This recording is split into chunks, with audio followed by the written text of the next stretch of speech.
जय हिंद सभी को। बीपीएससी एडीओ की वैकेंसी आ गई है। आप लोग की तैयारी जोर शोर से चल ही रही होगी, लेकिन सबसे इंपॉर्टेंट हो जाता है टेस्ट सीरीज, जो कि एग्जाम में आपको काम आने वाला है। तो चलिए इस कड़ी को स्टार्ट करते हैं।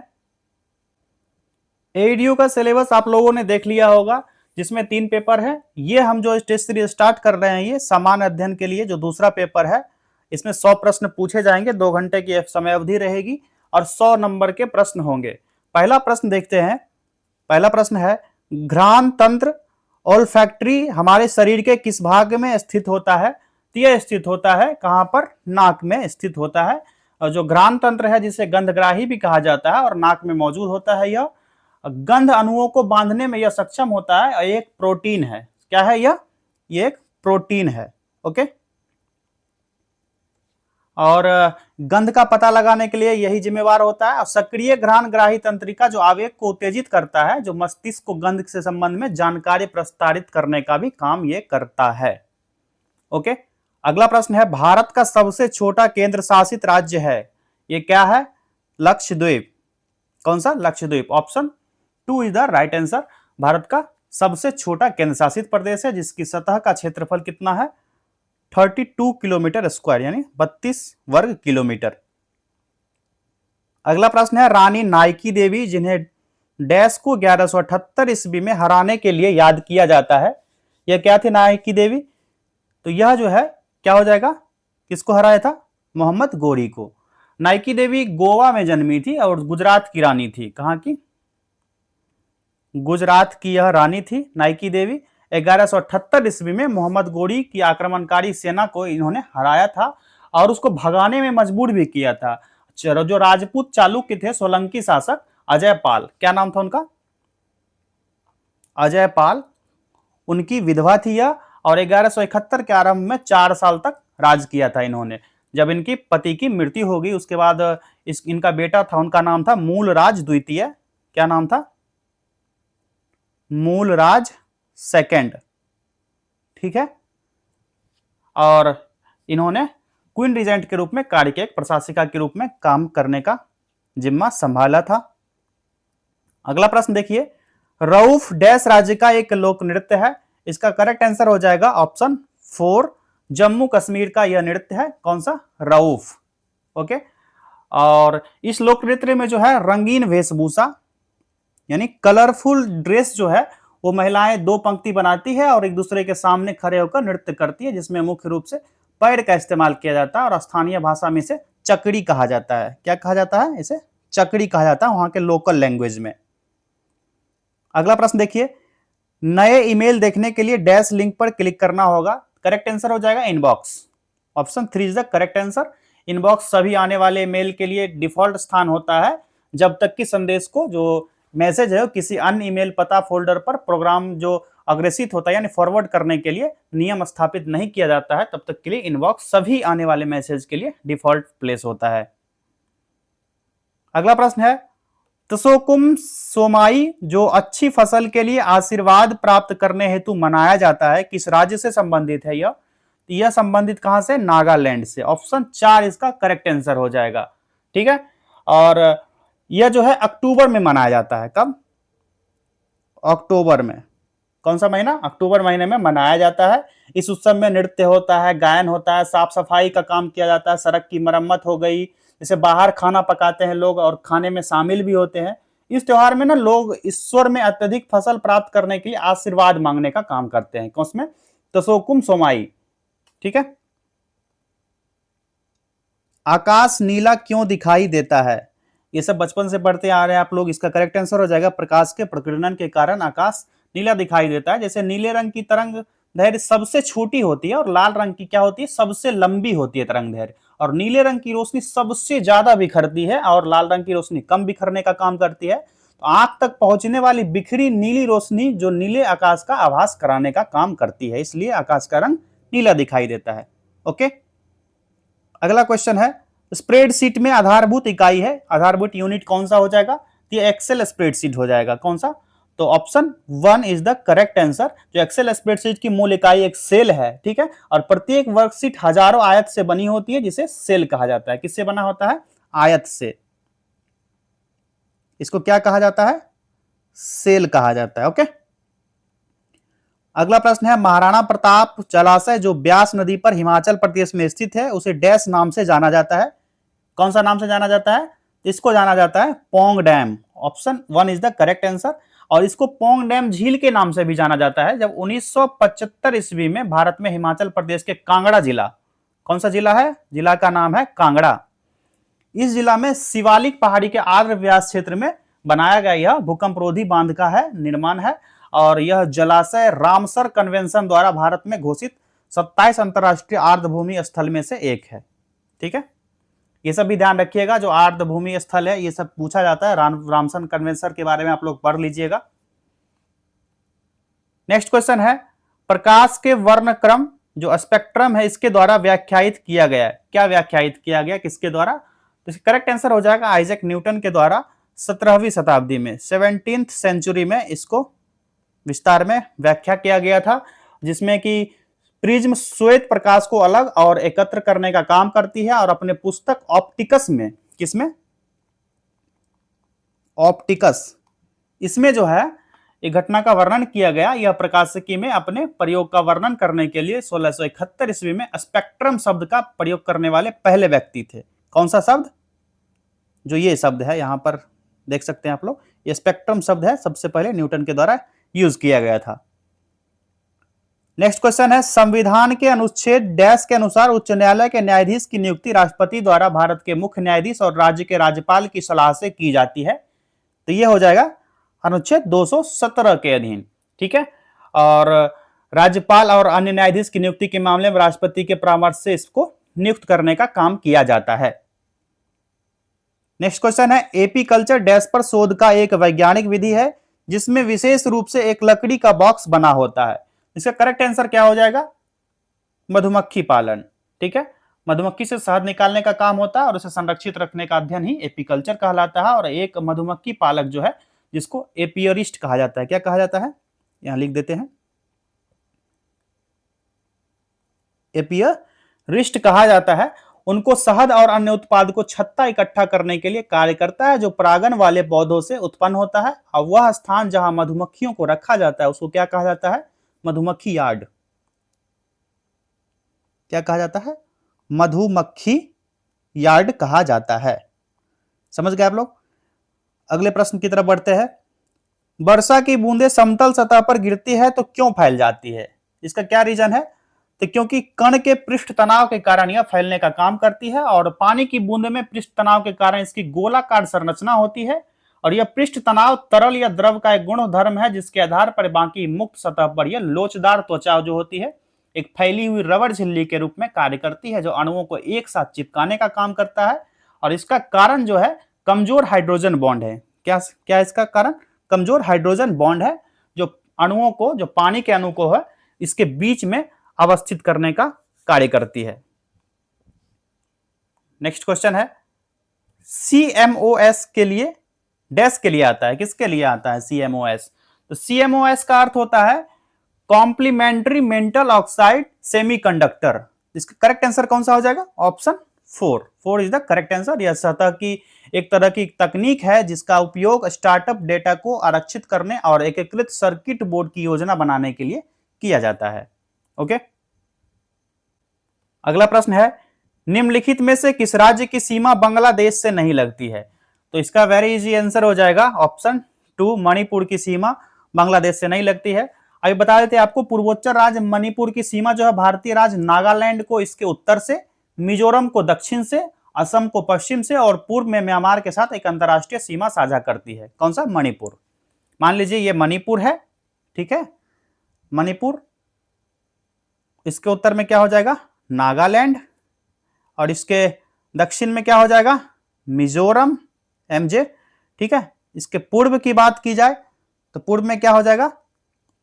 MY यानी म्यांमार, और पश्चिम में इसका क्या हो जाएगा? इसके पश्चिम में है असम, ठीक है। तो ये हो गया मणिपुर का पूरा चौहद्दी। अगला प्रश्न देखते हैं, चौसा का युद्ध जो हुमायूं और शेरशाह के बीच 26 जून डैश को लड़ा गया था, ईस्वी कौन सा था? इसका इजी आंसर है 1539 ईस्वी में यह लड़ा गया था। Option 2 is the correct answer. उत्तर भारत में सूर साम्राज्य का संस्थापक था शेरशाह सूरी, जो जून 1539 ईस्वी में चौसा की लड़ाई बादशाह हुमायूं को हराया था उसने, और 1540 ईस्वी में हुमायूं को फिर से हरा दिया, जिसके बाद मुगल सम्राट भगोड़ा बन गया था हुमायूं। और शेरशाह ने 1540 ईस्वी में हुमायूं की सरकार को उखाड़ फेंका और 1545 इसकी मृत्यु हो जाती है शेरशाह की। तब तक शासन किया गया था किसके द्वारा? सूर साम्राज्य यानी शेरशाह सूरी के द्वारा। डैश में विषाणुओं का अध्ययन किया जाता है, किसमें किया जाता है? तो option 2 is the correct answer. Virology में विषाणुओं का अध्ययन किया जाता है, और यह वायरस के जो महत्वपूर्ण पहलू जैसे उसकी संरचना, वर्गीकरण, विकास, प्रजनन, जो मेजबान कोशिकाओं को संकरित करने और उनका अवशोषण करने के तरीके से संबंधित है, और उसके कारण होने वाली बीमारियां जितनी होती है अनुसंधान एवं चिकित्सा में उसका उपयोग किया जाता है। ठीक है, अगला प्रश्न है, मनुष्य के सुनने की सामान्य क्षमता कितनी हो? ये कितनी होती है? ये होती है 20 हर्ट्ज टू 20 किलो हर्ट्ज। ठीक है, और आदर्श प्रयोगशाला स्थिति के तहत मनुष्य जो है 12 हर्ट्ज से कम और 28 किलो हर्ट्ज से अधिक सुनने की क्षमता रखता है। ठीक है, और मनुष्य को सुनने के स्तर की आवृत्ति कितनी होती है? 2000 और 5000 हर्ट्ज के बीच सबसे संवेदनशील स्थिति बनती है मनुष्य के सुनने की। केंद्र शासित प्रदेश दादरा नागर हवेली महाराष्ट्र और डैश के बीच स्थित है। इसका वेरी इजी आंसर है, यह गुजरात महाराष्ट्र के बीच स्थित है। ठीक है, और पश्चिम में जो उत्तर पश्चिम एरिया है 1 किलोमीटर की दूर पर दादरा का एक एनक्लेव है, और दादरा गुजरात से घिरा हुआ है, जो सिलवासा दादरा और नागर हवेली की राजधानी है। क्या नाम उसका? सिलवासा। ये दादरा नागर हवेली की राजधानी क्षेत्र है, ध्यान रखिएगा। अगला प्रश्न है, पृष्ठ में टेक्स्ट लिंक और अन्य सामग्री की पहचान करता है और सर्च इंजन डाटाबेस की फाइलों में भंडारित करता है ताकि डेटाबेस को कीबोर्ड द्वारा खोजा जा सके। इसका करेक्ट आंसर हो जाएगा ऑप्शन 3 इंडेक्सिंग। ठीक है, इंडेक्सिंग जिससे जानकारी की तेज और सटीक पुनर्प्राप्ति की सुविधा मिलती है। इंटरनेट में वेब पेज खोजने के लिए डिजाइन किए गए सर्च इंजन के संदर्भ में प्रक्रिया एक वैकल्पिक का नाम है जिसे वेब इंडेक्सिंग कहा जाता है। अगला प्रश्न है, ओडिशा का डैश ओडिशा का एक नृत्य है जो 18वीं शताब्दी में जंगलों में रहने वाले जनजातियों द्वारा किया जाता था और 19वीं शताब्दी में यह युद्ध कला पर आधारित नृत्य बन गया। इस युद्ध का क्या नाम है? यह युद्ध है छऊ नेत्र। कौन सा? छऊ नृत्य है। Option 3 is the correct answer. एक आदिवासी नृत्य के रूप में था और यह अर्धशास्त्रीय भारतीय नृत्य है जिसमें मार्शल जनजातीय और लोक परंपराएं शामिल है। नृत्य में मार्शल आर्ट, कलाबाजी और एथलेटिक्स के उत्सव से लेकर लोक नृत्य के उत्सव पर धार्मिक विषय पर संरक्षित यह क्या है? एक नृत्य शैली है। ठीक है, अगला प्रश्न है, द ऑरिजिन ऑफ स्पीसीज के लेखक कौन है? इसका करेक्ट आंसर हो जाएगा Charles Darwin. Option A is the correct answer. और इनकी पुस्तक जो है 24 नवंबर 1859 ईस्वी को प्रकाशित हुआ था। ठीक है, 1859, 24 नवंबर 1859। अगला प्रश्न देखते हैं, संगौली की संधि अंग्रेजों और डैश के बीच रखी गई थी, तो किसके बीच थी? गोरखा के बीच। Option A is the correct answer. Anglo Nepali युद्ध हुआ था 1814 से लेकर के 1816 ईस्वी के बीच गोरखाओं के बीच हुआ था, और 2 दिसंबर 1815 को सुगौली की संधि हुई थी। कब? 2 दिसंबर 1815 ईस्वी को सुगौली की संधि कर दी गई थी, जिसमें गोरखाओं द्वारा हस्ताक्षर भी किया गया था अंग्रेजों के साथ मिलकर, और संधि के द्वारा नेपाल से विवादित तराई या तराई देश के लिए सभी दागों को त्याग किया गया था और काली नदी में पश्चिम में अपना विजय अभियान शुरू किया जो सतलज नदी तक फैल गया। इसमें नेपाल की सीमा रेखा की स्थापना की गई। किसके तहत? सुगौली संधि के तहत। अगला क्वेश्चन है, दाचीग्राम अभ्यारण्य कहाँ स्थित है? इसका करेक्ट आंसर हो जाएगा ऑप्शन ए, जम्मू कश्मीर में यह स्थित है। और पार्क का वास्तविक नाम 10 गांव है। दाचीग्राम यानी 10 गांव।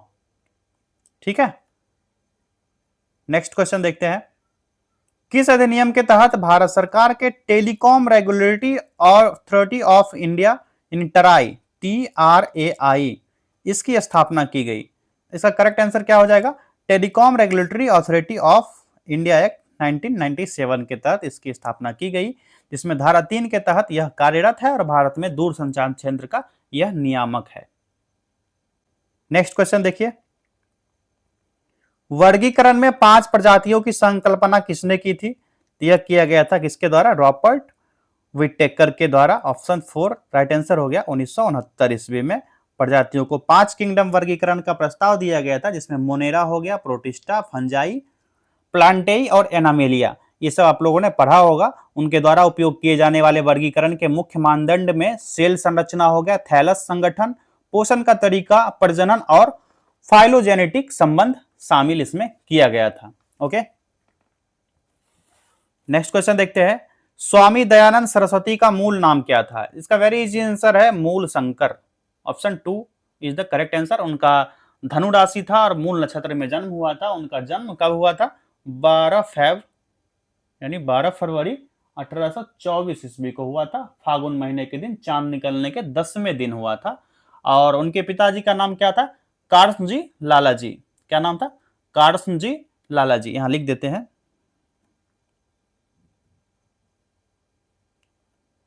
कार्सन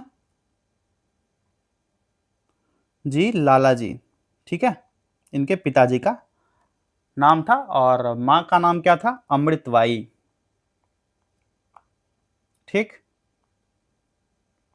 प्रथम आंग्ल सिख युद्ध के समय भारत का गवर्नर जनरल कौन था? करेक्ट आंसर हो जाएगा ऑप्शन 2 लॉर्ड हार्डिंग उस समय का गवर्नर जनरल था। जो पहला आंग्ल सिख युद्ध जो है 1845-46 के बीच सिख साम्राज्य और ईस्ट इंडिया कंपनी के बीच लड़ा गया था। और इस युद्ध में हेनरी हार्डिंग जो था 1844 से लेकर के 1848 तक यह गवर्नर जनरल रहा था भारत का। कौन सा? Lord Hardinge. स्वदेशी आंदोलन भारत में आरंभ हुआ, कब आरंभ हुआ था यह? इसका करेक्ट आंसर हो जाएगा बंगाल विभाजन के समय। बंगाल विभाजन कब हुआ था? स्वदेशी आंदोलन की शुरुआत 1905 ईस्वी में लॉर्ड कर्जन था उस समय भारत का वायसराय। क्या नाम था उसका? Lord Curzon. ठीक है, और 7 अगस्त 1905 को कलकत्ता टाउन हॉल में आधिकारिक तौर पर इसकी घोषणा कर दी गई और स्वदेशी आंदोलन के साथ साथ बहिष्कार आंदोलन भी चलाया गया। यह गांधीवादी आंदोलन से पूर्व सबसे सफल आंदोलन रहा था। कौन सा? स्वदेशी आंदोलन। नेक्स्ट क्वेश्चन है, डैश ओडिशा की एक महत्वपूर्ण योजना है यानी प्रमुख योजना है जिसका प्राथमिक लक्ष्य छोटे किसानों, खेती करने वाले और मजदूरों को लाभ पहुंचाना है। इसका करेक्ट आंसर क्या हो जाएगा? ऑप्शन 3 आजीविका और आय संवर्धन के लिए आर्थिक सहायता प्रदान करना। ठीक, अगला क्वेश्चन है, डैश को आत्महत्या की थैली कहा जाता है? किसको कहा जाता है? इसका करेक्ट आंसर हो जाएगा लाइसोसोम को आत्महत्या की थैली कहा जाता है। जंतु कोशिका में कोशिका द्रव्य में पाए जाने वाली जो आवरण युक्त गोल गोल थैलीनुमा अंगाणु होते हैं जिसको लयनकाय कहते हैं। क्या कहते हैं? लयनकाय। इसी का दूसरा नाम लाइसोसोम है। ठीक है, और यह अंतःकोशिकीय पाचन में मदद करता है। इसमें लगभग 50 विभिन्न एंजाइम होते हैं जो protein, nucleic acid, lipid, carbohydrate, ये सभी प्रकार के जैविक अणुओं को तोड़ने का काम करता है। और कोशिका जो परिवहन सामग्री को लाइसोसोम में ले जाती है, यह पदार्थ एंजाइम द्वारा पच जाता है और पचाने वाले अणु कोशिकाओं द्वारा उपयोग किए गए वापस साइटोल में चले जाता है। किस में चला जाता है? CYTOL यानी साइटोल में चला जाता है। अगला क्वेश्चन है, डैश में उत्तर पूर्व भारत का पहला ग्रीनफील्ड हवाई अड्डा स्थापित किया जा रहा है। कहां पर? करेक्ट आंसर हो जाएगा पाकयोंग में। पाकयोंग में। कहां पर? पाकयोंग में 100वां हवाई अड्डा है भारत का, 100th। ठीक है, टिंडल प्रभाव का कारण है, राइट आंसर हो जाएगा प्रकाश का बिखराव। किसी कोलाइडी विलयन को जो उपस्थित कण होते हैं उसमें प्रकाश का प्रकीर्णन होने की परिघटना टिंडल प्रभाव कहलाती है। क्या? टिंडल इफेक्ट कहलाती है। और यह प्रभाव छोटे छोटे निलंबित कणों वाले विलयन द्वारा भी देखा जा सकता है। टिंडल प्रभाव को टिंडल प्रकीर्णन भी कहते हैं। क्या कहते हैं? टिंडल स्कैटरिंग। टिंडल स्कैटरिंग। ठीक है, बढ़ते हैं अगले प्रश्न की तरफ। निम्नलिखित में से कौन सा नृत्य कर्नाटक से संबंधित है? इसका करेक्ट आंसर क्या हो जाएगा? ऑप्शन 4 बैलाटा। बैलाटा जो है यह कर्नाटक से संबंधित नृत्य है जिसमें 5 लोग भाग लेते हैं और 5 प्रकार से होते हैं ये नृत्य, जिसमें आमतौर पर सन्नत होते हैं, परिजात होते हैं, दोदतस होते हैं, यक्षगान इसी से संबंधित है। आप लोग यक्षगान का नाम सुने होंगे, यक्षगान भी इसी से संबंधित है, और दशहरता के नाम से जाना जाता है। क्या? दशहरता। ये 5 नाम से जाना जाता है। 2 यहाँ पे लिख दिए, 3 बताएं अभी आपको कौन कौन से। सन्नत लिख ही देते हैं, दूसरा है परिजात, तीसरा हो गया यक्षगान, दशहरता, और दोदतस। दोदतस इन नामों से जाना जाता है। अगला प्रश्न है, कौन सी इंटरनेट की भाषा नहीं है? तो कौन सी हो जाएगी? तो कोबोल, यह इंटरनेट की भाषा नहीं है। Option 4 is the correct answer. सामान्य इंटरनेट की भाषाएं क्या क्या होती है जो फेमस है? जैसे जावा हो गया, HTML हो गया, ठीक है, और जावा स्क्रिप्ट हो गया, पर्ल हो गया, ठीक है, और XML, ये सभी इंटरनेट की भाषा है, और कोबोल जो है यह नहीं है। आर्य समाज का प्रथम मुख्यालय कहां स्थापित किया गया था? करेक्ट आंसर इसका हो जाएगा कहां पर? लाहौर में। Option 4 is the correct answer. Swami Dayanand Saraswati, जिसे बचपन में मूल शंकर के नाम से जाना जाता था, अभी बताया थोड़ा देर पहले, और आर्य समाज की स्थापना इनके ही द्वारा किया गया था। पहली आर्य समाज इकाई औपचारिक रूप से 1875 ईस्वी में बॉम्बे में स्थापित किया गया था। कहां पर? उस समय का ये शहर कहलाता था बॉम्बे, ठीक है। और बाद में आर्य समाज का मुख्यालय जो है कहां कर दिया गया स्थापित? लाहौर। और उसमें स्पष्ट आह्वान किया गया था, go back to the Veda.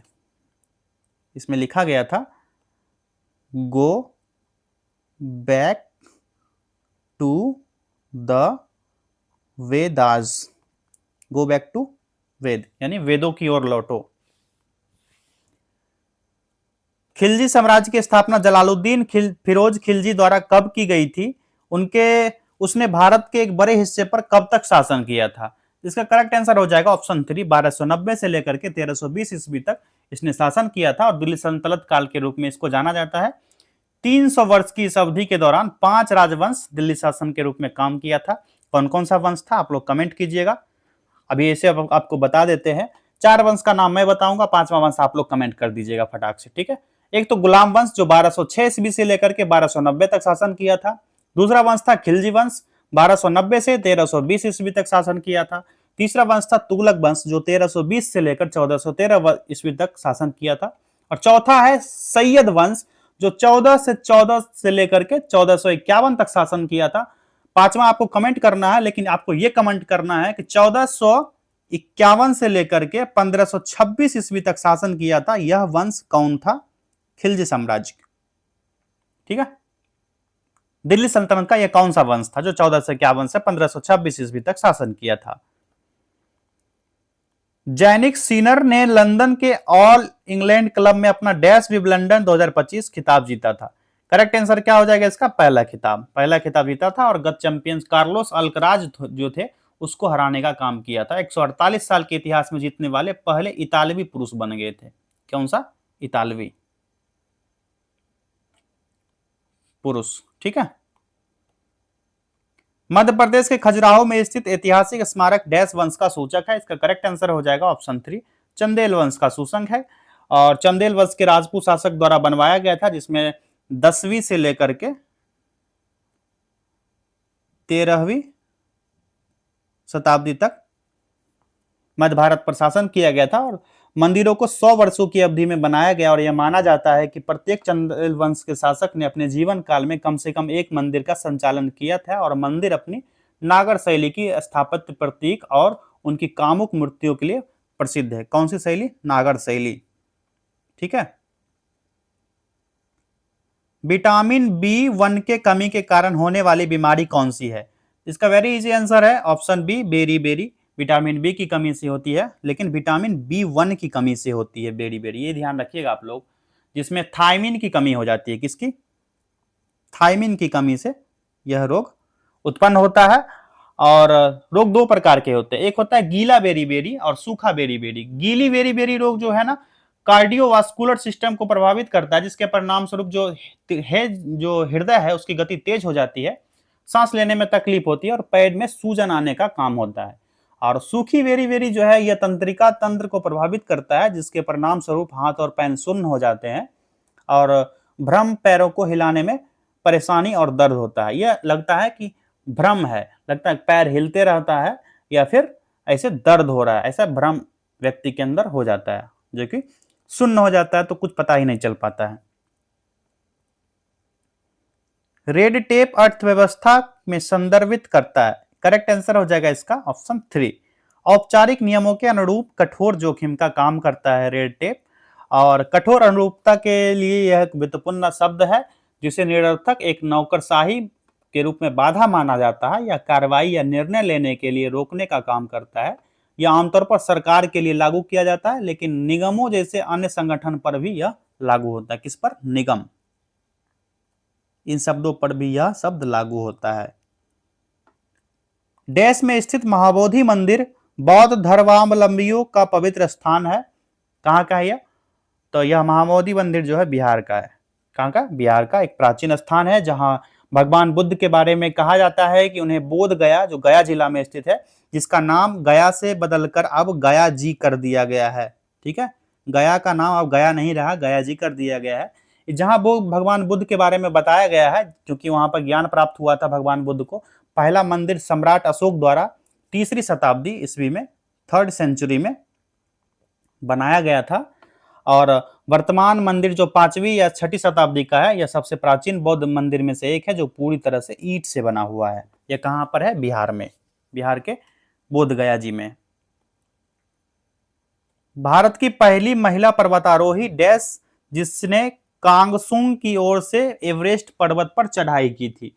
Correct answer हो जाएगा Santosh Yadav, option 2 is the correct answer. 2 बार माउंट एवरेस्ट पर चढ़ी थी इन्होंने। कितने? 2 बार चढ़ने का काम किया है और सफलतापूर्वक चढ़ गई 1992 में। कब? मई 1992। ठीक है, मई 1992 ईस्वी में पहली बार चोटी पर चढ़ी और फिर कब चढ़ी थी? फिर मई 1993 में 2 बार चढ़ी ये। वाटर हीटर को बनाने में किसका इस्तेमाल किया जाता है? इसका करेक्ट आंसर हो जाएगा नाइक्रोम और क्रोमियम। ठीक है, तो यहां पर नाइक्रोम ऑप्शन दिया गया है, nichrome option 2 is the correct answer. और निकोम जो है इसको बनाया जाता है नाइक्रोम और क्रोमियम से मिला करके। नाइक्रोम से बने तार विशेष रूप से लचीलेपन के कारण हीटिंग कॉइल के रूप में उपयोग किया जाता है और इसके लिए अनुकूल भी स्थिति बनाता है यह, और यह मिश्र धातु के उच्च गलनांक भी यूज किया जाता है। एंजाइम एक डैश है जो जीवित सेल के लिए उत्प्रेरक का कार्य करता है। यह क्या है? यह एक प्रोटीन है। Option 4 is the correct answer. Enzyme एक प्रोटीन होते हैं जो जैविक उत्प्रेरक के रूप में काम करता है, जिसका अर्थ है कि वो एंजाइम में परिवर्तन किए बिना प्रतिक्रियाओं को गति देते हैं। और यह एक एंजाइम एक अणु पर कार्य करता है जिसे सबस्ट्रेट के रूप में जाना जाता है और प्रतिक्रिया द्वारा गठित अणु उत्पाद होते हैं। सबस्ट्रेट के रूप में इसको जाना जाता है, ध्यान रखिएगा, इसका स्क्रीनशॉट ले लीजिए आप लोग। मनुष्य में निषेचन आमतौर पर डैश में होता है। कहां होता है निषेचन मनुष्य में? यह होता है फैलोपियन ट्यूब में निषेचन का काम होता है, जिसे टिम्ब वाहिनी या डिम्ब वाहिनी में कहा जाता है। इसमें निषेचन होता है और एक बार निषेचित हो जाने के बाद अंडा समय के साथ कोशिकाओं का एक गोला बन जाता है और फिर महिला के गर्भाशय में बच्चे के रूप में यह विकसित हो जाता है। ठीक, अगला प्रश्न है, भारत सरकार के विज्ञान एवं प्रौद्योगिकी मंत्रालय के अंतर्गत एक स्वायत्त संस्थान है, कौन सा है? यह हो जाएगा विज्ञान प्रसार संस्थान। Option 3 is the correct answer. 1989 ईस्वी में वीपी की स्थापना की गई थी। सर्वोच्च न्यायालय के न्यायाधीशों की नियुक्ति भारतीय संविधान के अनुच्छेद डैश के अंतर्गत की जाती है। वेरी इजी आंसर है, इसको किसके तहत किया जाता है? आर्टिकल 124 क्लॉज 2 के अंतर्गत इसका गठन किया जाता है और भारतीय संविधान के अनुच्छेद 124 से लेकर के 147 तक भारत के सर्वोच्च न्यायालय की संरचना और उसके अधिकार क्षेत्र का वर्णन किया गया है। और आर्टिकल 124 क्लॉज 2 के अंतर्गत राष्ट्रपति जो है न्यायाधीश की नियुक्ति करता है और उच्चतम न्यायालय में राज्यों में उच्च न्यायालयों के न्यायाधीशों की नियुक्ति में राष्ट्रपति का परामर्श आवश्यक हो जाता है आर्टिकल 124 क्लॉज 2 के तहत। भारत सरकार प्रतिवर्ष खेलों में उत्कृष्ट योगदान के लिए पुरस्कारों का वितरण करती है। निम्नलिखित में से कौन सा खेल कौन खेल पुरस्कार नहीं है? खेल पुरस्कार नहीं है पूछा जा रहा है तो खेलो इंडिया पुरस्कार या खेल पुरस्कार नहीं है। खेलों में उत्कृष्टता को पहचानने और पुरस्कृत करने के लिए हर साल राष्ट्रीय खेल पुरस्कार दिया जाता है। राजीव गांधी खेल रत्न पुरस्कार खेल क्षेत्र में शानदार और सबसे उत्कृष्ट प्रदर्शन के लिए 4 साल की अवधि में दिया जाता है। ठीक है। और अर्जुन पुरस्कार जो यहाँ पर दिया गया, अर्जुन पुरस्कार, इसके बारे में है कि 4 वर्षों तक निरंतर उत्कृष्ट प्रदर्शन के लिए यह दिया जाता है। कौन सा? अर्जुन पुरस्कार। और पदक जीतने वाले कोचों को प्रतिष्ठित द्रोणाचार्य पुरस्कार मिलता है। किसको? जो कोच होते हैं उनको द्रोणाचार्य पुरस्कार दिया जाता है। और खेल विकास में जीवन काल में योगदान देने के लिए ध्यानचंद पुरस्कार दिया जाता है। ठीक है, समझ गए सभी? तो खेलो इंडिया पुरस्कार यह खेल पुरस्कार नहीं है। सर्वोच्च न्यायालय के न्यायाधीशों को नियुक्त करने वाले कॉलेजियम की अध्यक्षता डैश द्वारा की जाती है। इसका करेक्ट आंसर हो जाएगा ऑप्शन 4, मुख्य न्यायाधीश के द्वारा इसकी अध्यक्षता की जाती है। और भारत में कॉलेजियम प्रणाली को न्यायाधीशों का चयन न्यायाधीशों के रूप में भी किया जाता है। यह वह प्रणाली है जिसके द्वारा न्यायाधीशों की नियुक्ति और स्थानांतरण जो होता है केवल न्यायाधीशों द्वारा ही किया जाता है। और यह प्रणाली सर्वोच्च न्यायालय के निर्णय के माध्यम से विकसित हुई है, ना कि संसद के अधिनियम द्वारा। किसके द्वारा विकसित हुई है? सर्वोच्च न्यायालय के माध्यम से। संसद में इसका कोई भी हस्तक्षेप नहीं है। और आधुनिक प्रावधान द्वारा सुप्रीम कोर्ट कॉलेजियम जो भारत के मुख्य न्यायाधीश के नेतृत्व में होता है, इसमें सुप्रीम कोर्ट के 4 सबसे वरिष्ठतम न्यायाधीश शामिल होते हैं। चीफ जस्टिस, कितने? 4 चीफ जस्टिस शामिल होते हैं कॉलेजियम प्रणाली में। ठीक है, कॉलेजियम प्रणाली यह बहुत इंपॉर्टेंट है। इसके बारे में आप लोग गूगल पे पढ़ लीजिएगा या फिर हमारे यूट्यूब चैनल पर कॉलेजियम प्रणाली के बारे में एक विस्तृत वीडियो बना दिया गया है, वहां से आप लोग देख सकते हैं। केरल के टिकेडी में स्थित है जो जैव विविधता और प्राकृतिक सौंदर्य का अद्भुत उदाहरण है। क्या है यह? इसका करेक्ट आंसर हो जाएगा ऑप्शन 2, पेरियार राष्ट्रीय उद्यान। जो पेरियार वन्यजीव अभ्यारण्य है केरल के इडुक्की कोट्टायम में। कहां पर? इडुक्की, यहां लिख देते हैं। कहां पर? इडुक्की कोट्टायम और पठान मिठित्ता जिला में थेकरी के पास एक संरक्षित क्षेत्र है। और पेरियार वन्यजीव अभ्यारण्य इसमें समृद्ध वनस्पति और जीव के लिए प्रसिद्ध है। यहाँ का जंगल उष्णकटिबंधीय सदाबहार है और नम पर्णपाती है। सबसे इंपॉर्टेंट है, नम पर्णपाती वन है यहाँ का। ये पूछा जा सकता है प्रश्न। अगले प्रश्न की तरफ बढ़े। मोरक्को का यात्री था, कौन था जिसने मोहम्मद बिन तुगलक के समय भारत की यात्रा की थी? इसका करेक्ट आंसर हो जाएगा ऑप्शन 3, इब्न बतूता। यह मोरक्को का यात्री था जिसने व्यापक रूप से मध्ययुगीन दुनिया की यात्रा की थी और 1334 ईस्वी में मोहम्मद बिन तुगलक के शासनकाल के दौरान भारत आया था। उसे एक न्यायाधीश के रूप में नियुक्त किया गया था तुगलक ने, जिसने 8 वर्षों तक कार्य किया और 29 वर्षों में लगभग 1,20,000 किलोमीटर की दूरी तय की थी। किसने? इब्न बतूता ने।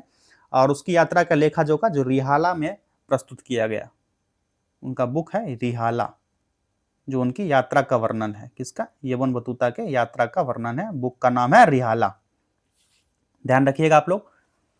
डैश में प्राचीन भारत की आर्थिक नीति और सैन्य रणनीति का वर्णन किया गया है और इसकी रचना कौटिल्य ने की है। करेक्ट आंसर हो जाएगा ऑप्शन 4, अर्थशास्त्र। कथित तौर पर कौटिल्य द्वारा लिखे गए राज्य के प्रशासन पर आधारित पुस्तक है। और कौटिल्य को चाणक्य के रूप में भी जाना जाता है। 3री शताब्दी ईसा पूर्व में कौटिल्य मौर्य साम्राज्य के पहले राजा चंद्रगुप्त का सलाहकार था, जो घनानंद को हरा करके गद्दी पर बैठा था। अकबर के काल में उनके पिता हुमायूं पर एक पुस्तक हुमायूंनामा की रचना डैश द्वारा की गई थी। किसके द्वारा? तो गुलबदन बेगम द्वारा लिखा गया था। Option 4 is the correct answer. Gulbadan Begum जो एक मुगल राजकुमारी थी। हुमायूंनामा उसके सौतेले भाई सम्राट हुमायूं के जीवन का लेखा जोखा है, जो उसने अपने भतीजे सम्राट अकबर के अनुरोध पर लिखा था। किसके? अकबर के अनुरोध पर उसने लिखने का काम किया।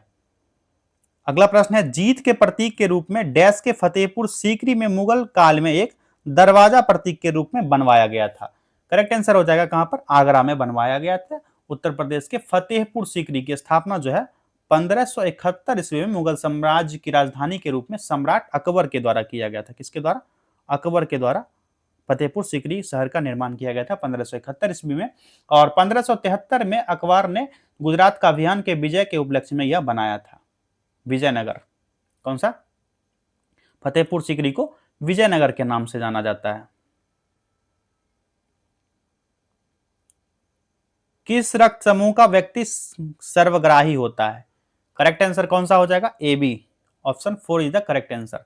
जो AB पॉजिटिव ब्लड ग्रुप है ठीक है।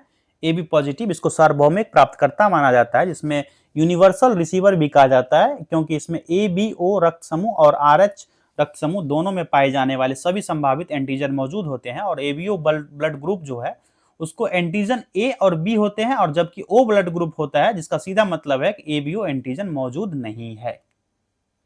ठीक।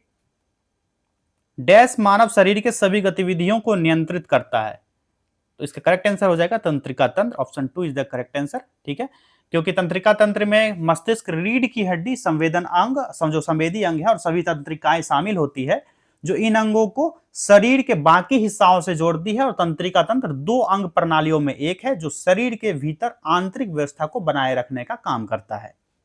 ओके, बढ़ते हैं अगले प्रश्न की तरफ। निम्नलिखित में से कौन भारतीय अर्थव्यवस्था के लिए सही है?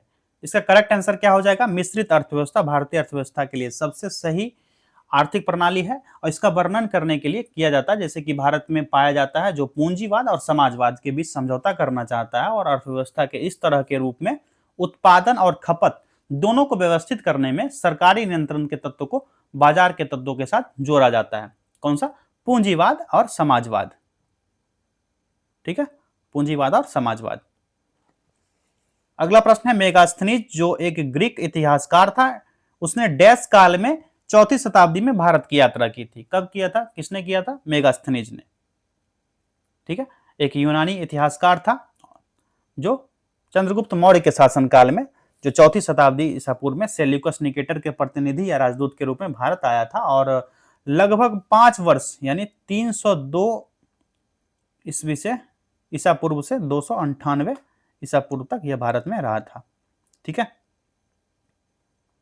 निम्नलिखित में से कौन सा राजस्थानी नृत्य का एक प्रकार है? करेक्ट आंसर हो जाएगा ऑप्शन 1 झूलन। भारत में वर्षा ऋतु में उत्साह के साथ राधा कृष्ण के उत्सव को मनाने वाला एक खुशहाल त्योहार है। यह राजस्थान की नृत्य शैली पर आधारित है। कौन सा? झूलन। पहला भारतीय वाणिज्यिक बैंक जिसका पूर्व स्वामित्व और प्रबंधन भारतीयों के हाथों में था, डैश में स्थापित किया गया था। करेक्ट आंसर क्या हो जाएगा इसका? ऑप्शन 4 1911 ईस्वी में स्थापित किया गया था।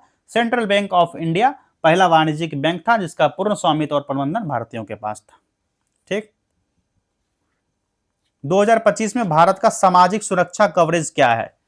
करेक्ट आंसर बताइए आप लोग, क्या हो जाएगा?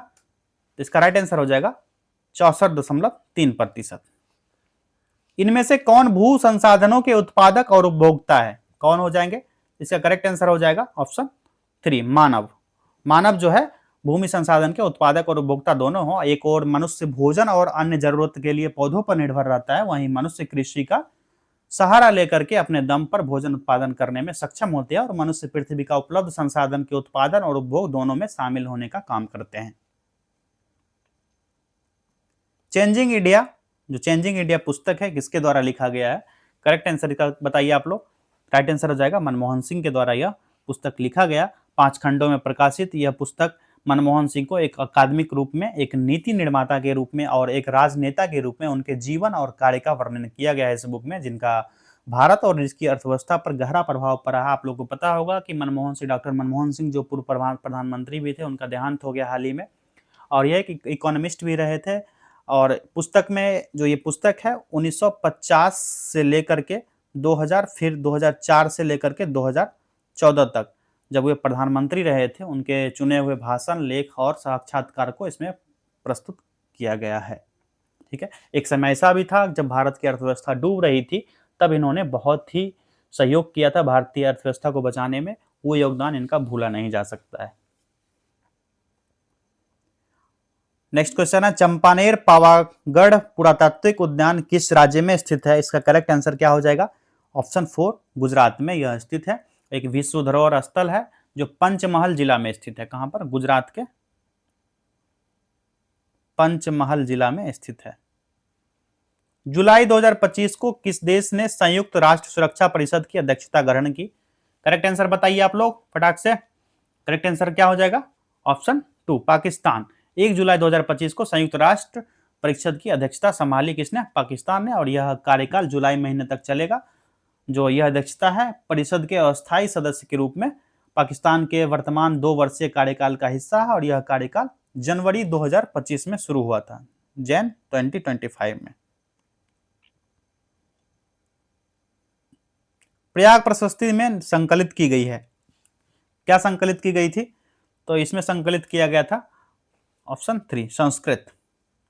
संस्कृत को सम्राट चंद्रगुप्त जो समुद्रगुप्त था उसके शासनकाल पर आधारित शुद्ध संस्कृत में लिखा गया एक अभिलेख है प्रयाग प्रशस्ति, और समुद्रगुप्त के दरबारी कवि हरिसेन द्वारा लिखित यह शास्त्रीय अभिलेख गुप्त युग का सबसे महत्वपूर्ण रचना है। कौन सा? प्रयाग प्रशस्ति। किसके द्वारा लिखा गया है? हरिसेन के द्वारा। ध्यान रखिएगा, ये पूछा जा सकता है कि प्रयाग प्रशस्ति किसके द्वारा लिखा गया? तो हरिसेन के द्वारा। दिलवारा और जरगा पर्वत चोटियां निम्नलिखित में से किस राज्य में स्थित है? इसका करेक्ट आंसर बताइए आप लोग। यह किसका है, किस राज्य में है? तो यह राजस्थान में है। कहां पर? राजस्थान के सिरोही जिला में। ठीक है। चंदावड़ की लड़ाई मोहम्मद गोरी और डैश के वंश के कन्नौज के जयचंद के बीच हुई थी। करेक्ट आंसर हो जाएगा ऑप्शन 3 बैक्ट्रियन साम्राज्य। ठीक है, कौन सा? बैक्ट्रियन साम्राज्य था।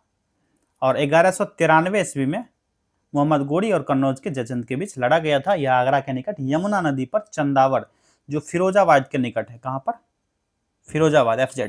ठीक है, और आधुनिक चंदावल जिला है। और इस युद्ध में मोहम्मद गोरी की जीत उसे उत्तर भारत के अधिकांश हिस्से पर कब्जे करने का अवसर प्रदान किया था। संयुक्त राष्ट्र यूनाइटेड नेशंस प्रतिवर्ष किस दिन नीले आसमान के लिए अंतर्राष्ट्रीय स्वच्छ वायु दिवस यानी international day of clean air for blue skies मनाता है? तो इसका करेक्ट आंसर बताइए आप लोग। यह हो जाएगा 7 सितंबर को। 2019 ईस्वी में संयुक्त राष्ट्र महासभा ने 7 सितंबर को नीले आसमान के लिए अंतर्राष्ट्रीय स्वच्छ वायु दिवस के रूप में नामित किया था। और यह दिवस स्वच्छ हवा और महत्व और मानव स्वास्थ्य की रक्षा के लिए वायु गुणवत्ता में सुधार के प्रयासों की तात्कालिक आवश्यकता पर बल देता है, जिसका पालन संयुक्त राष्ट्र पर्यावरण कार्यक्रम यानी UNEP द्वारा सुगम बनाया गया। किसके द्वारा? UNEP द्वारा। अगला प्रश्न है, चुनाव के समय राजनीतिक दलों और चुनाव लड़ने वाली उम्मीदवारों द्वारा अनुपालित किए जाने वाले मानदंडों और दिशा निर्देशों का संकलन डैश कहलाता है? इसको क्या कहा जाता है? आचार संहिता, कोड ऑफ कंडक्ट कहा जाता है। ठीक है, क्या कहा जाता है? Code of conduct. और यह भारत के चुनाव आयोग द्वारा जारी किया जाता है। भाषण, मतदान केंद्र, मतदान के दिन आचरण, चुनाव घोषणा पत्र, जुलूस और सामान्य आचरण सभी मानदंडों के अंतर्गत यह आता है आचार संहिता, कोड ऑफ कंडक्ट। निम्नलिखित में से किस संगठन ने 16 अगस्त 1946 को सीधी कार्रवाई द्वारा घोषणा दिवस मनाया जाता है घोषित किया था? तो इसका करेक्ट आंसर क्या हो जाएगा? मुस्लिम लीग के द्वारा। किसके द्वारा? मुस्लिम लीग के द्वारा। जो ब्रिटिश के भारतीय उपमहाद्वीप छोड़ने की घोषणा के बाद मुस्लिम लीग परिषद ने एक अलग मुस्लिम देश की मांग किया था, जो बहुत तेजी से चला था 16 अगस्त 1946 ईस्वी को, और सीधी कार्रवाई के दिवस के रूप में उसने घोषित किया। और इसका मुख्य उद्देश्य मुस्लिम बहुलता वाले एक अलग देश का गठन करना था, जो पाकिस्तान के रूप में आगे चलकर सामने आया। बढ़ते अगले प्रश्न की तरफ। एक रासायनिक अभिक्रिया में, इसमें एक रासायनिक अभिक्रिया में जल के साथ तीव्रता से अभिक्रिया करके कैल्शियम हाइड्रोक्साइड उत्पन्न करता है और भारी मात्रा में उष्मा मुक्त हो जाती है। क्या होती है? उष्मा मुक्त हो जाती है। यह क्या कहलाता है? इसको क्या कहा जाता है? तो कैल्शियम ऑक्साइड कहा जाता है, CaO। ठीक है, कैल्शियम ऑक्साइड। पानी के साथ तीव्रता से अभिक्रिया करके बुझा हुआ चूना जो कैल्शियम हाइड्रोक्साइड बनाने का काम करता है, जिसमें भारी मात्रा में उष्मा विक्षेपित हो जाती है यानी उष्मा निकल जाती है, और इस प्रतिक्रिया में कैल्शियम ऑक्साइड और पानी मिलकर एक उत्पाद कैल्शियम हाइड्रोक्साइड बनाने का काम करता है। ठीक है। माइकल फेल्प्स किस खेल से संबंधित है? इसका करेक्ट आंसर हो जाएगा, क्या हो जाएगा करेक्ट आंसर? ऑप्शन 1 तैराकी से संबंधित है माइकल फेल्प्स। ठीक, और कुल 28 पदक के साथ अब तक का सबसे सफल और सबसे अधिक ओलंपिक पदक विजेता है माइकल फेल्प्स। ठीक है, कितने? 28 पदक के साथ।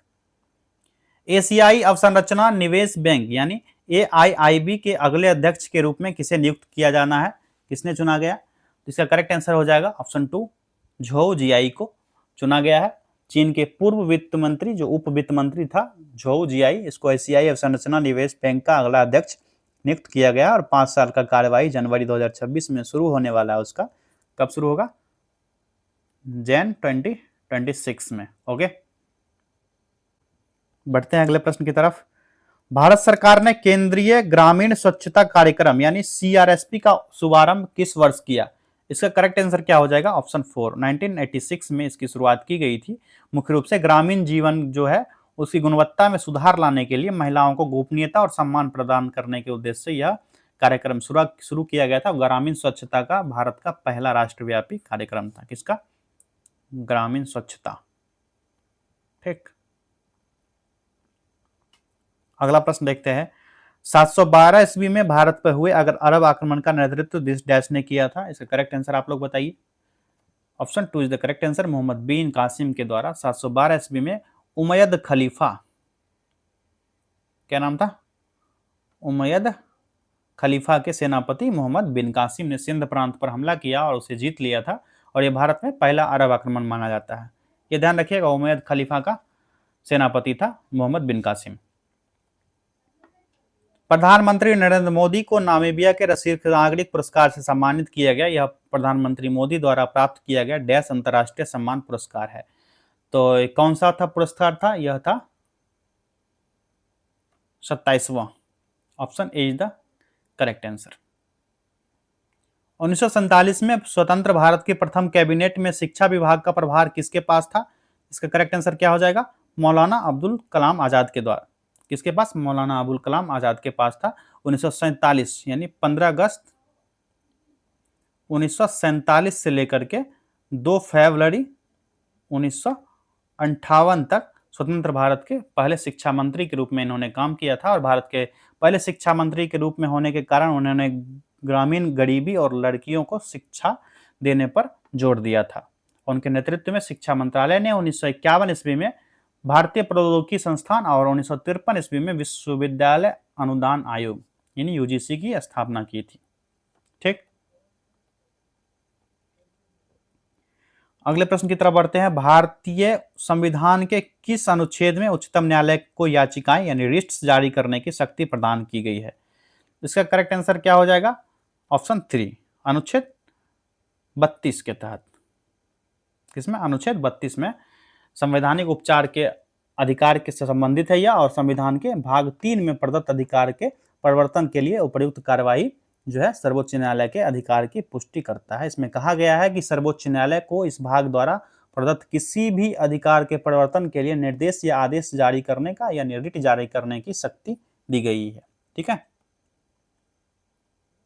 म्यूरिएटिक अम्ल, जो म्यूरिएटिक एसिड है, इसका रासायनिक सूत्र पूछा जा रहा है। इसका रासायनिक सूत्र क्या हो जाएगा? तो हो जाएगा HCl। Option 4 is the right answer. अगला प्रश्न है, इनमें से किसके अनुसार तापमान और अन्य भौतिक स्थितियां नियत रहने पर किसी चालक के 2 बिंदुओं के बीच प्रवाहित होने वाली धारा दोनों बिंदुओं के बीच विभवांतर के अनुक्रमानुपाती होती है? इसका करेक्ट आंसर क्या हो जाएगा? कि ओम का नियम का पालन करता है। किसका? ओम का नियम का, जो विद्युत धारा और विभवांतर के बीच संबंध बताता है। इसमें कहा गया है जो एक कंडक्टर के माध्यम से जो विद्युत धारा का प्रवाह होता है, एक कंडक्टर के सिरे के विभवांतर के सीधे अनुपातिक होता है, सीधे रेशियोटिक होता है, बशर्ते तापमान और अन्य भौतिक राशियां समान रहे। दोनों अगर सेम रहता है तो यह स्थिति बनती है। अगला प्रश्न है, निम्नलिखित में से कौन सी पुस्तक मेगास्थनीज द्वारा लिखित है? इस पुस्तक का क्या नाम है? Indica. Option 2 is the correct answer. अभी कुछ क्वेश्चन पहले भी ये क्वेश्चन आया था जिसमें पूरा विस्तार से बताए थे। मेगास्थनीज द्वारा इंडिका पुस्तक लिखी गई है और मौर्यकालीन समाज की इसमें रचना की गई है। इसकी मूल प्रति अब खो गई है, लेकिन इसके कुछ भाग जो है डियोडोरस सिकुलस जो स्ट्रैबो है, जिसको आप लोग पढ़े होंगे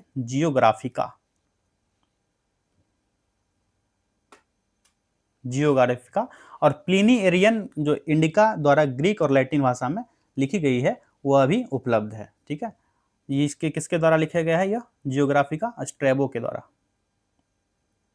ये भी ध्यान रखिएगा आप। निम्नलिखित में से किस कार्य के मूल्य को राष्ट्रीय आय की गणना में शामिल नहीं किया जाता है? इसका करेक्ट आंसर क्या हो जाएगा? ऑप्शन 4, गृहिणी के कार्य को राष्ट्रीय आय की गणना में शामिल नहीं किया जाता है। अगला प्रश्न है, निम्नलिखित में से कौन सी साहित्यिक कृति संध्याकर नंदी द्वारा रचित है? करेक्ट आंसर इसका बताइए आप लोग। तो ऑप्शन 3 इसका राइट आंसर हो जाएगा रामचरितम या रामपाल चरित्र जो है यह 1084 से 1155 संस्कृत में लिखी गई थी महाकाव्य कविता। यह कृति एक रामायण और पाल राम जो पाल राजा रामपाल थी उनकी कहानी बताती है। इसमें 11वीं सदी के उत्तरार्ध और 12वीं शताब्दी के जो पूर्वार्ध है उसके बीच की अवधि में बंगाल की स्थिति प्रकाश डाला गया है। कहाँ की? बंगाल। उसमें बंगाल की स्थिति क्या थी उसी के बारे में बताया गया है। अगला प्रश्न देखिए, the last queen of Kashmir नामक उपन्यास के लेखक कौन है? इसका करेक्ट आंसर बताइए आप लोग। राकेश कौल। दशहरे के पर्व को डैश के नाम से भी जाना जाता है। इसका राइट आंसर हो जाएगा ऑप्शन 4 विजयादशमी। विजयादशमी या दशई भी कहा जाता है। यह हर साल नवरात्रि के अंत में मनाया जाता है और यह एक हिंदू का प्रमुख त्योहार है जो अभी आने वाला, आज वीडियो बना रहे हैं जब, तो यह लगभग 4-5 दिन के बाद दशहरा आने वाला है। चावल की खेती की जाबो प्रणाली जाबो सिस्टम भारत में इनमें से किस राज्य में प्रचलित जल संचयन की एक स्वदेशी विधि है? इसका करेक्ट आंसर बताइए आप लोग। नागालैंड की। ठीक। मंदाकिनी नदी डैश में अलकनंदा नदी में मिलती है। इसका राइट आंसर हो जाएगा रुद्रप्रयाग। कहां पर? रुद्रप्रयाग में। और मंदाकिनी अलकनंदा की एक सहायक नदी भी है और देवप्रयाग में अलकनंदा नदी भागीरथ नदी से मिलती है, आगे गंगा नदी में बहने का काम करती है। इस पर एक शॉर्ट वीडियो भी आप लोग देख लीजिएगा, चैनल पर उपलब्ध है। जितने भी अलकनंदा, जो विष्णु प्रयाग, कर्ण प्रयाग, रुद्रप्रयाग और देवप्रयाग कैसे बनता है, किन नदियों के संगम से बनता है, एक 1.5 मिनट का शॉर्ट वीडियो, उसको देख लीजिएगा आप लोग। निम्न में से कौन सी घटना 1905 ईस्वी में बंगाल विभाजन से पूर्व घटी थी? इसका करेक्ट आंसर हो जाएगा ऑप्शन 4। चापेकर बंधुओं द्वारा प्लेग कमिश्नर की हत्या की गई थी। किसके द्वारा? चापेकर बंधु द्वारा।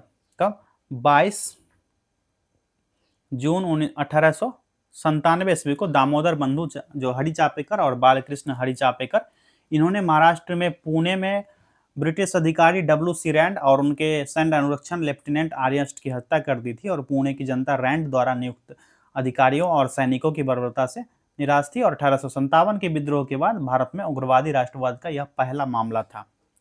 ठीक है, 1857 के बाद जो राष्ट्रवादी मामला था पहले रूप में शामिल आया था यह। बुरही दिहिंग निम्नलिखित में से किस नदी की सहायक नदी है? करेक्ट आंसर हो जाएगा इसका ऑप्शन 1 ब्रह्मपुत्र नदी। ठीक है, और यह ब्रह्मपुत्र की बड़ी सहायक नदी भी है और इस नदी का उद्गम अरुणाचल प्रदेश में पूर्वी हिमालय जो पटकाई हिल्स है, कौन सा?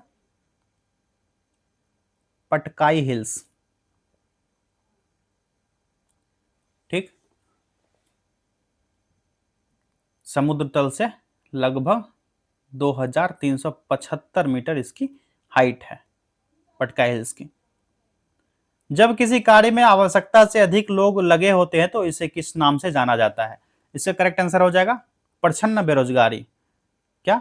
डिस्गाइस्ड अनएम्प्लॉयमेंट।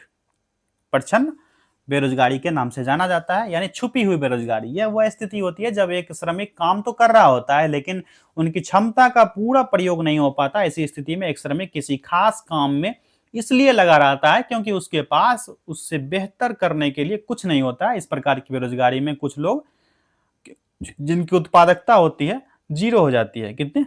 0 हो जाती है। ठीक है, और यदि इन लोगों को उस काम में हटा भी दिया जाए तो उत्पादन में कोई अंतर नहीं आएगा, यानी प्रोडक्शन जो है उतना ही बना रहेगा। ग्रीडा नामक लोक नृत्य इनमें से किस राज्य से संबंधित है? तो ग्रीडा जो है यह मध्य प्रदेश से संबंधित एक नृत्य है। जो रबी फसल तैयार हो जाती है तो ग्रामीण एकत्रित हो जाते हैं और अपनी मेहनत का जश्न मनाने के लिए ये ग्रीडा नृत्य जो है, कौन सा? ग्रीडा नृत्य ये करते हैं और यह अनुष्ठान सुबह से लेकर शाम तक चलता है। इसकी विशेषता यह है कि दूसरे गांव के ग्रामीण इस नृत्य को करते हुए एक के साथ दूसरे गांव जाते हैं और खुशी मनाने के लिए एक स्थान पर एकत्रित होते हैं दोनों गांव के लोग। निम्नलिखित में से किसे ग्रीन हाउस गैस के रूप में नहीं जाना जाता है? करेक्ट आंसर इसका क्या होगा? Option 3 oxygen. ऑक्सीजन जो है GHG एक ऐसी गैस है जो थर्मल इंफ्रारेड रेंज के भीतर उज्ज्वला ऊर्जा को अवशोषित करके और उत्सर्जित करती है, जिसमें ग्रीन हाउस प्रभाव बनता है। पृथ्वी के वायुमंडल में प्राथमिक ग्रीन हाउस गैस जो है जलवाष्प यानी H2O और कार्बन डाइऑक्साइड यानी CO2 और मीथेन CH4 और नाइट्रस ऑक्साइड N2O और ओजोन है O3, ये सभी ग्रीन हाउस गैस है। अगला प्रश्न है, स्वतंत्रता मेरा जन्मसिद्ध अधिकार है और इसे मैं लेकर रहूंगा। यह नारा किसके द्वारा दिया गया? इसका आंसर है बाल गंगाधर तिलक के द्वारा यह कहा गया है, स्वतंत्रता मेरा जन्मसिद्ध अधिकार है और इसे मैं लेकर रहूंगा। अपने ओजपुर नारे के प्रभावित तिलक ने भारतीय लोगों में राष्ट्रीयता की अलख जगा दी, जिसने भारत के स्वतंत्रता संग्राम में नई जान फूंकने का काम किया था। ठीक है। बिहार प्रांत के आरा से प्राप्त देवबरनाक का लेख शाहपुर पटना और मंदार जो भागलपुर में प्राप्त लेखों के किसके बारे में जानकारी मिलती है? करेक्ट आंसर हो जाएगा परवर्ती गुप्त वंश के बारे में। ठीक। निम्नलिखित में से किस भारतीय को रॉबर्ट क्लाइव ने भारत का दीवान, जो नायब दीवान था, यह नियुक्त किया था? किसको नियुक्त किया था? इसका आंसर बताइए आप लोग। करेक्ट आंसर हो जाएगा ऑप्शन 4, राजा सिताब राय को। 1765 ईस्वी में क्लाइव को बंगाल, बिहार और उड़ीसा की दीवानी मिल गई थी और क्लाइव ने प्रशासन, राजस्व वसूली और दीवानी न्याय अपने पास रखे, जबकि शक्ति व्यवस्था जो है फौजदारी न्याय और अन्य समस्त प्रशासनिक मामला नायब पर छोड़ दिया था और इस व्यवस्था को द्वैध शासन भी कहा गया था। कौन सा? द्वैध शासन, इसी व्यवस्था को कहा गया था और कंपनी ने दीवानी कार्य के लिए बिहार में राजा सिताब राय को नियुक्त किया था। Option 4 is the correct answer. Bihar में दियारा भूमि को क्या कहा जाता है? दियारा भूमि को बिहार में क्या कहा जाता है? गंगा से पूरब ऊंचा टीला क्षेत्र जो है इसको दियारा भूमि कहा जाता है। नदी जब विसर्प बनती है, जो विसर्प आकार, इस तरह का आकार बनाती है नदी, इस टाइप का कुछ आकार बनाती है, तब कई शाखाओं में बढ़ जाती है, उनके बीच दियारा भूमि, जो रिवर आइलैंड कहा जाता है दियारा भूमि को, इसका निर्माण होता है। ठीक है। अगला प्रश्न है, गोगाविल पक्षी विहार किस जिले में है? तो यह किस जिले में है? ऑप्शन ए, कटिहार में है गोगाविल पक्षी विहार। यह पक्षी विहार 217.99 एकड़ क्षेत्र में फैला है और 1990 ईस्वी में इसे पक्षी विहार के रूप में मान्यता मिली थी। कब? 1990 में। आखिरी प्रश्न है इस सेट का, सन 2011 की जनगणना के अनुसार बिहार के 4 सर्वाधिक साक्षर जिले अवरोही या घटते क्रम में कौन कौन से हैं? इसका करेक्ट आंसर क्या हो जाएगा? ऑप्शन ए, रोहतास, मुंगेर, भोजपुर और औरंगाबाद। जो इसका जनगणना के अनुसार साक्षर जिला की बात कहा जा रहा है, तो रोहतास का साक्षरता दर कितना था? 73.37%, 2011 की जनगणना के अनुसार बता रहे हैं। मुंगेर का कितना था? 70.46%। ठीक। भोजपुर का साक्षरता दर कितना था? 70.47%। और औरंगाबाद का जो साक्षरता दर था यह था 70.32%। ठीक है। तो यहाँ पर आप लोग स्क्रीनशॉट चाहे तो ले लें, नहीं तो याद कर लीजिएगा आप लोग। ये सब वेरी वेरी इजी पॉइंट है, लेकिन पूछे जा सकते हैं। तो साथियों, हमने कुल 100 प्रश्नों का अभ्यास आज के सेट में कर लिया है। मिलेंगे अगले वीडियो में। तब तक आप लोग इस वीडियो को अगेन एंड अगेन वॉच करते रहिए और जो आपके सहपाठी हैं, तैयारी कर रहे हैं बीपीएससी एडीओ की, उनको भी वीडियो शेयर कर दीजिएगा और व्हाट्सएप ग्रुप या टेलीग्राम चैनल पर भी शेयर कर लीजिएगा। जो लोग नए हैं, चैनल पर आए थे पहली बार, सब्सक्राइब कर लीजिएगा, ताकि अगला सेट प्रैक्टिस जब आपको अपलोड किया जाएगा तो सबसे पहले नोटिफिकेशन आपके मोबाइल पर आएगा। धन्यवाद।